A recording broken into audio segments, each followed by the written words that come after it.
We do understand that the Prime Minister of India, Narendra Modi, has arrived at the airport ready to receive the Russian President Vladimir Putin, who I understand has jetted in. He was supposed to be in India or to jet in at 6:30 p.m. Indian Standard Time. He's set to begin his 2-day state visit to India. He will have a huge itinerary tomorrow, which is on Friday, because he has to attend a forum, an India-Russia business forum, and also hold bilateral meetings with the Indian Prime Minister. This is a break of protocol by the Indian Prime Minister. He does not receive dignitaries at the airport. He sends his ministers or cabinet members to receive dignitaries, but he has made this breach of protocol or break of protocol by going to the airport himself to receive the Russian President Vladimir Putin. Let's talk to our Assistant Editor for Foreign Affairs, Sidhan Sibol. He is close to the airport. He's waiting for the President of Russia to emerge from the airport. And we do understand that there's a lot that has been planned for the Russian President. But let's talk to our correspondent, Sidhan Sibol. I understand that the Prime Minister is already at the airport. Please explain to our viewers what is happening right now. Sidhan. Well, first thing, everyone is waiting for the visit of the Russian president. In fact, the arrival of the Russian president. The Indian Prime Minister has reached the airport and will be shortly receiving the Russian president. Now it is a break in protocol. Last time the Indian Prime Minister did so was for the Qatari leadership, the Emirati leadership, for the Israeli Prime Minister, for the American presidents in the past as well. But of course, the optics matter, and for Russia, it's a big diplomatic coup being in the world's largest democracy, being in a country which is the global south country, being in a country which is one of the major economies and also the most populated country on the planet. This is a visit happening since 2021.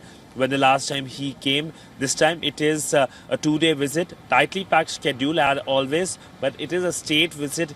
That means all the elements of a state visit are present, including ceremonial welcome at the Rashtrapati Bhavan and also the state banquet for the Russian president. But today, of course, there's a private dinner planned between the two leaders, one-on-one, where they can have conversations about global geopolitics and regional developments. But above all, there's a message as to how India and Russia relationship is a close relationship. This is a relationship which is a very enduring relationship. This is a relationship that is going to continue its trajectory, come what may, whether it's Donald Trump's tariffs or whether it is other geopolitical changes. And between a very unreliable Donald Trump's America and increasingly volatile world, Russia seems to be a stable partner for India, even as, of course, the West has been imposing sanctions on Russia, primarily because of the war in Ukraine.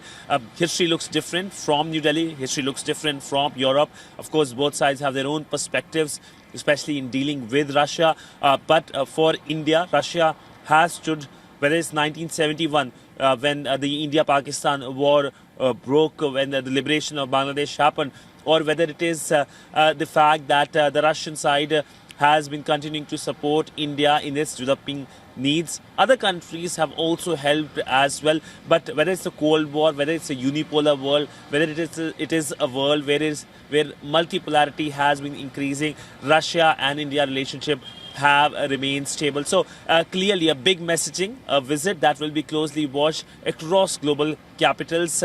And of course, reactions also will be awaited from global capitals as well.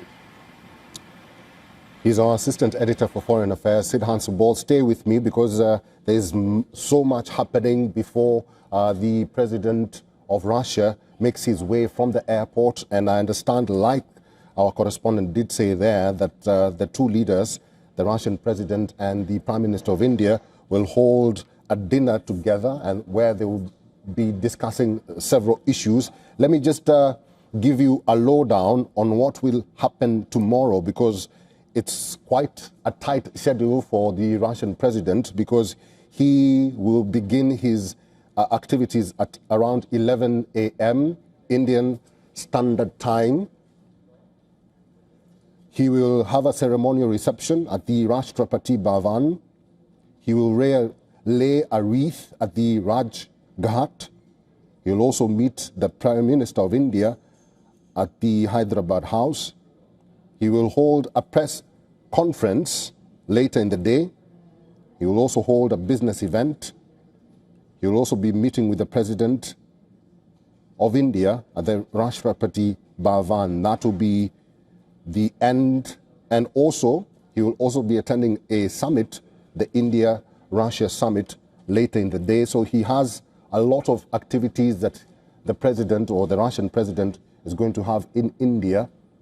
Sidhan Sibol is our assistant editor for foreign affairs. He's still waiting for the departure of the Russian president from the airport to where they will be holding the dinner together, where the Indian Prime Minister and the Russian president will be holding dinner together. Sidhant, the defense minister of Russia and the defense minister of India have already met. They already laid a wreath, and they already spoke about how their two countries are going to better their defense strategies. What's the one significant thing that Russia wants to, eye India for when it comes to defense? Well, the India-Russia relationship, one of the key pillars has been defense. In the past, a substantial portion of India's imports of defense equipments was from Russia. While it has reduced, even as India is building on its Make in India defense program, Russia has continued its support in terms of Make in India. We know the various projects that have been taken. BrahMos missiles have been the cornerstone of this defense partnership. This missile has been much sought after globally now. India has made its export to Philippines. The talks with Indonesia. Interests have come from other countries as well. Now the talks which happened earlier today, the details of the talks are still awaited. We saw those opening comments by the two leadership, especially talking about the meeting between the Indian Prime Minister and the Russian President that was awaited, and the visit of the Russian President. But the engagement continues. We know that the Kremlin spokesperson earlier this week in a briefing said that the Russian side is willing to offer anything when it comes to defense needs to India, whether it's fighter jets, whether it's the various missile systems. And of course, we know the Russian equipments that were used during Operation Sindoor against Pakistan, the counter-terror operation after the Pahalgam terror attack. So this is a part of the relationship. I can carry on continuously because this is something that on which books have been written, I would say. So do expect that this engagement continues. So far, I do not expect anything big ticket being announced during the ongoing visit, and usually by tradition, rarely do defense deal become the big announcements. This time, of course, focus remains on the mobility pact, but the defense engagement is something that is ongoing, that is continuous, and that is something that is going to grow in every possible way. Well, apart from issues to do with defense, we also understand that Russia and India are partnering when it comes to space exploration. And I do understand that there are two Russian firms which are exploring India's initiative and India's ISRO. Maybe you can expound more on that.